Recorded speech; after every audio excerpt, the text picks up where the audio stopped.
be beaming, I be booming down that block. Everywhere you go, you know they know I'm hot. What's up? What's going on, my good people? Welcome back to the channel. Hope you all are doing well. If this is your first time here, I want to welcome you. Pull up a seat. Hope you've enjoyed the content. And before we get into this video, I want to ask that you like, comment, share, subscribe.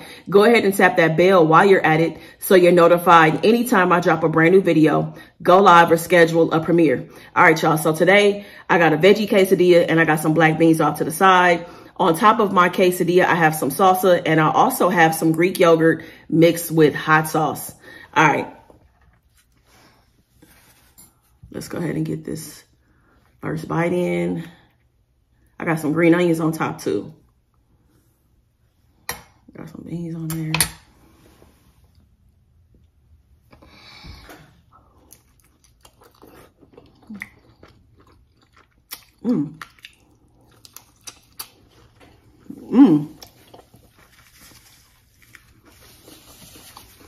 Making a mess already.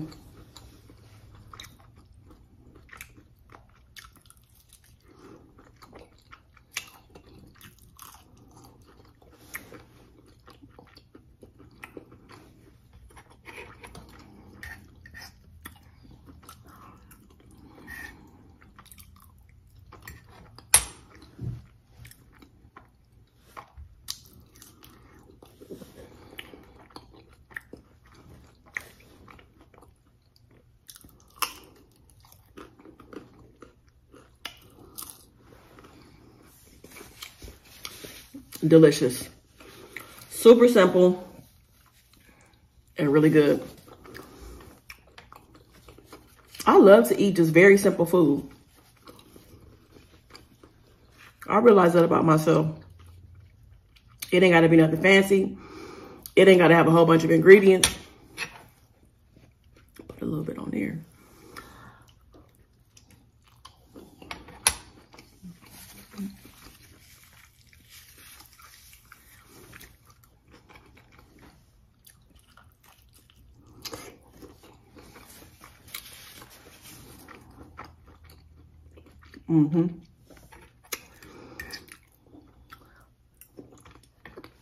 So I decided not to have any meat with this meal. So all veggies in the quesadilla. There's mushrooms, red onions, spinach, bell pepper, and what else is in there?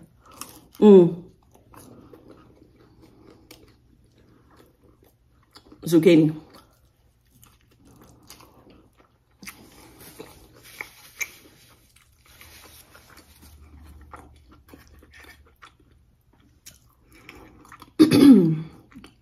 And I decided to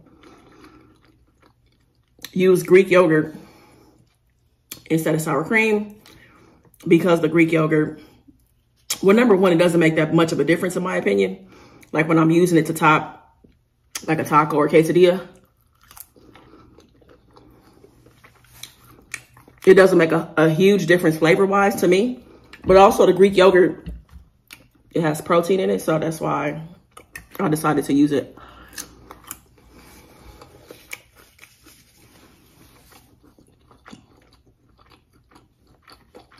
Last night for dinner, me and Honey had fish taco bowls. It was so good. And I actually recorded it. So I put it out as a short, so make sure you check it out. So easy to make. And I don't cook a whole lot of cod. I like cod, but I don't eat it a lot. So when me and my mom went to Costco, they had a really good deal on some cod, so I bought some. And I had no idea what I was gonna make with it.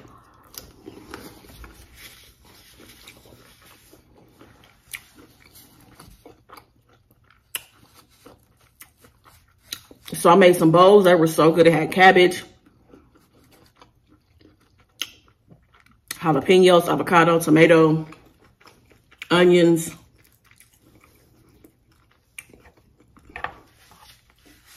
And the thing about cod is that it's really easy to overcook it. So I made it perfect. So now that I feel like I got the right type of like spice blend to prepare it. I'm gonna be making it all the time now.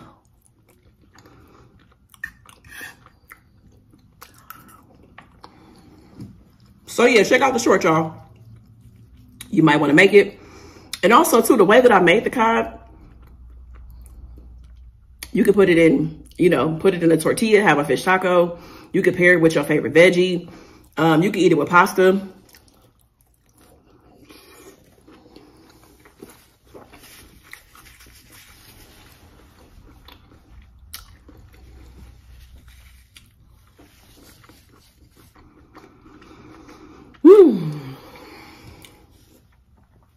I thought I had some sour cream. I mean, Greek yogurt in my hair.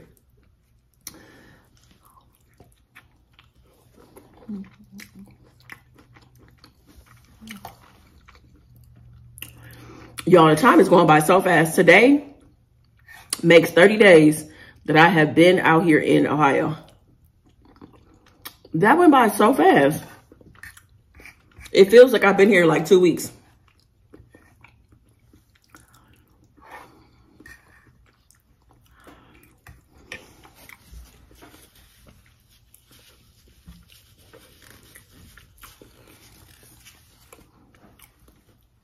Summer is around the corner, and I definitely want to get some road trips in. So if you're in the Ohio area, if you're in the Midwest, please let me know some of your favorite events or festivals that you plan on going to this summer.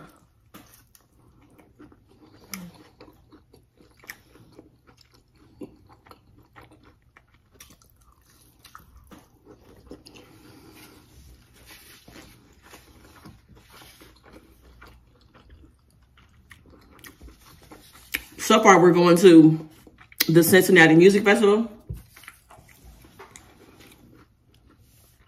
We went last year, had a really good time. So we're going the day that Jill Scott and Jodeci perform. So we'll be there that day. Also, real quick, this is my first time trying these tortillas. A sun-dried tomato basil. This is good. 60 calories, 160 milligrams of sodium, 7 grams of dietary fiber, and 5 grams of protein. So I got these at Giant Eagle. They're good. That was really good, light and easy. And I wanted to say this. So the more that I'm creating, the more messages that I'm receiving, which I love. I love when y'all hit me up when we get a chance to talk back and forth, or if you're, you know, sending a topic or asking me a question. So you can always hit me up at rhondasrealtalk@gmail.com. You can leave a comment on the video, or you can also send me a DM on Instagram at rhondasrealtalk. But somebody was telling me how they sent me a DM and they were just like, I feel some kind of way about the food you've been eating. Like, it's not enough food. Like, they were saying they basically want me to have like double the amount of food. And that's just not going to happen. Like, I'm not going to have a massive amount of food. You know, some days I may have more food than other days, but like this meal was perfect. Like, that was all I needed to hit the spot. That's probably going to carry me for about 3 or 4 hours, you know? So yeah, I don't want to just like, I don't know. I don't want to have an excessive amount of food. I don't. And I try to stop eating when I'm satisfied. But anyway, so I got a message where somebody was asking me about, how to rebuild relationships or friendships and stuff once you've been betrayed. And that was a really good, you know, question, because I think a lot of us have dealt with betrayal. You've probably been betrayed by people that were the closest to you. That's usually the stories that I hear, and that's been my experience as well. I've never been betrayed by somebody that I just met, or somebody that is a newer person in my circle that I haven't experienced that. It's definitely been by the people that were the closest to me. And you know, we all make mistakes. We do. So I want to start by saying that we all make mistakes. We all drop the ball. I think we all step out of character. We all have the potential to do that. So, you know, I feel like that sometimes when people betray other people, it can be for different reasons, you know, that it happened. You know, were they in a bad space? Were they in a bad space mentally? Did they have a bad day? Were they feeling overwhelmed? Were they financially strapped? Like, it could be a number of reasons why you do something that ends up betraying somebody, you know? And then let me say this too. We also betray ourselves. Like, we betray ourselves a lot with the decisions that we make, the company that we keep, the places that we work, a lot of stuff. We betray ourselves as well. But rebuilding relationships after betrayal, I think it really depends. I think that sometimes the friendship don't have to be rebuilt, you know, because I do believe that even in making mistakes, some mistakes, the consequences vary. You know, some people go too far with the things that they do, you know, and they don't care who they take down. They don't care what they destroy in the process of doing that. So when it's just out for self and you don't care who you take down, who you destroy, and you take it really, really far, you may not have to rebuild that friendship. You know, I do think that you still have to get to a place of like forgiving that person though, so that you can free yourself from that situation, you know, because when you're holding on to the forgiveness or wanting to get an apology from somebody, and potentially you and that person may never talk again, you sit around and, you know, you want closure. You want to know why they did what they did. You want to hear them say sorry, and that may not ever happen. So, and then you hold that in your body and you hold that within you for the rest of your life if you never let that go. And I believe that you release that in the form of forgiveness. So, you know, forgiveness is not an easy thing, but I do think that it is necessary for you. But I think it just depends. Should the relationship be rebuilt? You know, think about it in this way.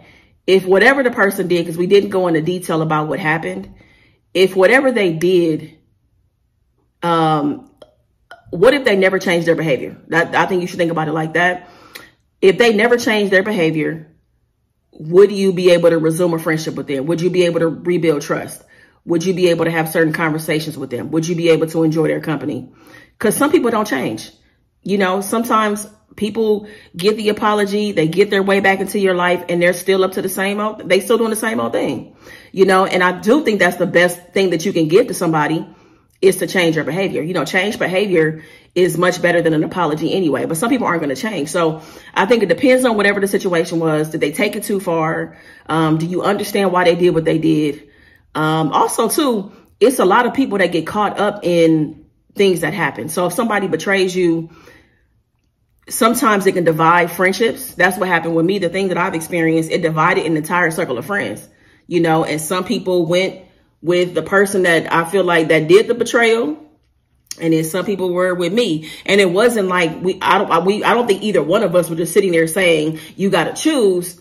But people, you know, end up making their decision based on what they heard, what they've seen, what they think they know, or what they do know, you know, that kind of thing. So, you know, it gets messy. It gets very, very messy. And again, I think that sometimes you don't have to rebuild the friendship. You know, I think that we can maybe feel obligated, you know, because maybe you've had history with this person. Because again, most of the times we get betrayed by people that know not everything about us, but know a lot of things about us, know a lot of information, you know our families, you know our flaws, know things we're insecure about or whatever. So they know a lot about us. And you know, does it mean because that, you know, you've known this person since you were in junior high school? Do you have to, you know, I'm not talking about the forgiveness. The forgiveness part is for you, but I'm saying like, do you have to let them back into your life? Not necessarily, but it really depends on what happened. I think you should sit with what happened. And if you could find a place of understanding why things went down the way that they did, and you feel like that with time that y'all can rebuild a friendship, do it. But then if it just doesn't feel right to you in your spirit and your mind, it doesn't sit well with you, that you can't see yourself moving forward with that person in your life, you know, then being in your inner circle like that, or just being in any part of your life, then shut that door, you know, shut that door, you know. And sometimes people leave us with no choice. You know, it's people that I wish were still in my life, but I didn't have a choice. You know, you did what you did and you went too far, and I just can't allow that. I can't allow that in my life. You know, I can't allow it. So it sucks, man. Betrayal is messy and it's painful. It's emotional. It's a lot of ups and downs. It lasts a long time. It comes with a lot of grief, you know, because you take a lot of losses. You do. You take a lot of losses. You could take a lot of losses from something that you never saw coming, you know. And I know we expect people to never do certain things, but never say never. Like I said, all of us are capable of anything. You know, we step outside of ourselves every now and then. I know I do. And then I look back like, damn, I can't believe, you know, because I think about like how far I've come as a person, and I can't believe sometimes that I may respond to something a certain kind of way. But like I said, we all human at the end of the day. We're human, and it's not about perfection. It's not about the perfection, but it is about being able to reflect on our behavior and figure out where we went wrong and how we can be better and stuff like that. But our behavior absolutely has consequences. It does. And, you know, that's what happens. You know, you end up losing some of the best people, you know, that had the, you know, that always looked out for you, that always had your best interest in mind. you end up losing those people because of your behavior, because of something that you just had to do, you know. And that's the thing about, like, when situations go down, there was always that opportunity at some point during whatever was happening for that person to stop and think about somebody other than themselves. You get what I'm saying? So, but again, we all not perfect. We all gonna make some mistakes, and those mistakes always have consequences, but some are just bigger than others. So I wish you the best with just thinking about the situation and not putting pressure on yourself to rebuild the relationship. You know, maybe the person is being apologetic. You know, maybe they're calling or coming to your house and trying to fix things. You know, they want to clean up their mess, which is great. But a lot of times, sometimes, not a lot. I mean, maybe a lot, maybe sometimes, whatever. What I'm trying to say is that sometimes people clean up their mess, you know, just for that temporary fix. But the behavior is what needs to change. You know, that's what I was trying to say. So hopefully that makes sense. Y'all let me know what you've experienced. Have you been betrayed before? It's painful. It is. I ain't even gonna lie. You know, the things that I've experienced, I feel like I'm not even 100% healed past it. I mean, it's in a point where I've released the situations, but there are definitely things that, like, send me back to those moments like, damn, I can't believe you would do me like that. You know, it's like a slap in the face. It is. So anyways, y'all share your experiences that you've had in terms of being betrayed in your friendships or in your family. How did things go down? Or have you been the person that's betrayed somebody? Have you? You know, I know I have been, for sure. And you know, when somebody brought it to my attention, this was a long time ago too, I just couldn't understand what they were talking about. Like, I just was so busy on trying to be right with what I did. And, you know, I was like, I'm a good person. Like, I would never do that. That was not my intention. And just because it wasn't your intention doesn't mean that somebody else can't feel betrayed or hurt by what you actually did, you know? So I could talk all day about friendships and betrayal and downfalls and things just taking a turn for the worse. But anyways, like I said, y'all go ahead and check out the short that I put out today, and check out the fish taco bowl that I made last night for dinner. If you enjoyed this video, please be sure to give it a big thumbs up. I will meet you in the comments. Make the best of the day, y'all. Be good to yourself. Peace. I be beaming, I be booming down that block. Everywhere you